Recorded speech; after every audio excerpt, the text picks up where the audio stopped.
Orange 100 രൂപ, മൂന്നില orange 100 രൂപ, 100 രൂപ, 100 രൂപ. മൂന്നില ഓറഞ്ച് 100 രൂപ, 100 രൂപ, 100 രൂപ. തൊട്ടുമുമ്പ് കേട്ട വോയിസ് എന്ന് പറയുന്നത് നമ്മൾ കുഞ്ഞു വോയിസ് ആണ്. മക്കളെ ഈ ഐഡിയ ആര് പറഞ്ഞു തന്നെ? മാമനാ.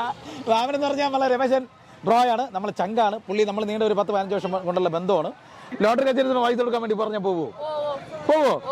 ഇന്നത്തെ ലോട്ടറി ഒന്നുകൂടി പറഞ്ഞു നോക്കാം. സൗണ്ട് ഇത് 3 കിലോ മൂന്നില ഓറഞ്ച് 100 രൂപ, 100 രൂപ, 100 രൂപ, 100 രൂപ. എന്റെ പൊന്നണ്ണ ഒന്നിട്ട് പറ. മൂന്നില ഓറഞ്ച് 100 രൂപ, 100 രൂപ, 100 രൂപ. മൂന്നില ഓറഞ്ച് 100 രൂപ, 100 രൂപ, 100 രൂപ. ശ്വാസം വിട്ട് ഇതിൽ ക്യാപ്പിച്ചറിയാം ഞങ്ങൾ എങ്ങനെയാണ് മച്ചാൻ ഇതിലൊന്നിട്ട് കേട്ടോ. പുള്ളിക്കാര് പറഞ്ഞതാണ് സമ്മതിച്ചേട്ടാ. 3 കിലോ 100